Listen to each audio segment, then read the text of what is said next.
foreign enemies who literally say things like death to America. And you're putting troops with weapons aimed at Americans.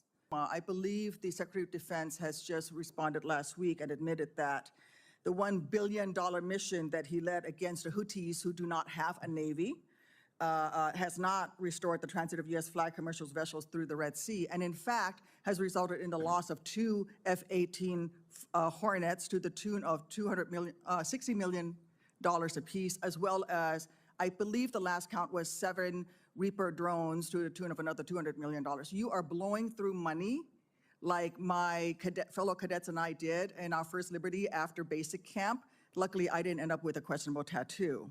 Your failures, Mr. Secretary, since you've taken office has been staggering. You sent classified operational information over Signal to chest thump in front of your wife, who, by the way, has no security clearance, risking service member lives in the process.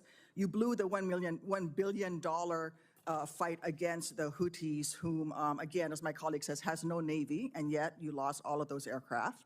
You've created such a hostile command environment that no one wants to serve as your chief of staff or work with you in other senior DoD leadership roles. But what we should all be talking about more than all of this is that you have an unjustified, un-American misuse of the military in American cities, pulling resources and attention away from core missions to the detriment of the country, the warfighters, and yes, the war fighting that you claim to love. I don't know if this is because you are too inexperienced and incompetent to understand the real threats facing our country, or if it's because you are just an unqualified yes man who can't tell the president how to keep Americans safe. You are focusing on renaming bases for Confederate generals. You said just now to Senator King that to a man and to a woman, we would rather be associated with the old Confederate names. Well, I am one of those women. I served at Fort Rucker, Alabama, a base that was named for a traitor who took arms against the United States of America, led troops who killed Americans. It was renamed for Mike Novosel, a Medal of Honor recipient, who in his citation for the Medal of Honor includes that he saved 29 American lives, to include hovering backwards in a helicopter towards an enemy bunker where a wounded American was laying and saved that person, including after being taken fire himself. I know a little something about what it takes to fly a helicopter when you've been hit by enemy fire. That was heroic. I'd rather be associated with Mike Novosel than a failed Confederate traitor.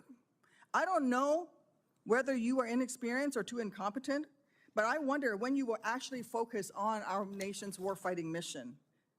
We know that California is just a deliberate, systematic, political, and dangerous campaign led by you. We should not be using our military to play cops against Americans. General Kane, as chairman, a key part of your job is to coordinate military planning across the joint force. Is the department currently incorporating into any military plans expanding the use of the reserve forces to include the National Guard or active duty troops to support domestic law enforcement, including in other locations in the United States? Senator, you know, we careful. No, General.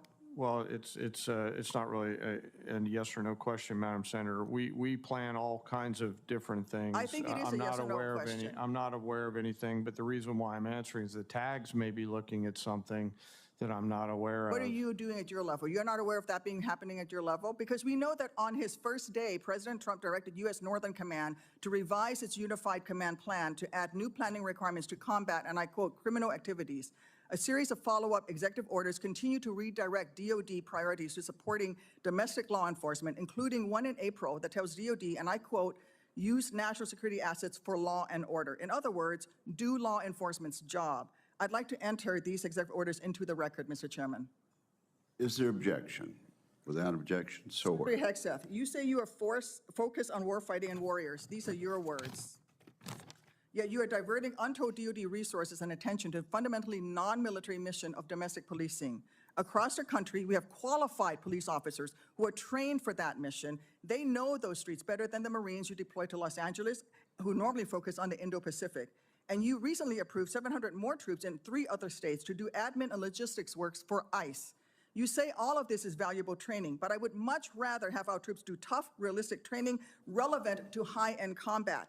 Instead of typing in spreadsheets for ICE, they should be conducting live fire maneuver exercises. Instead of patrolling American neighborhoods and standing in front of federal buildings, they should be rehearsing call for fire missions. We have local police who can stand in front of those federal buildings. And the list of distractions goes on.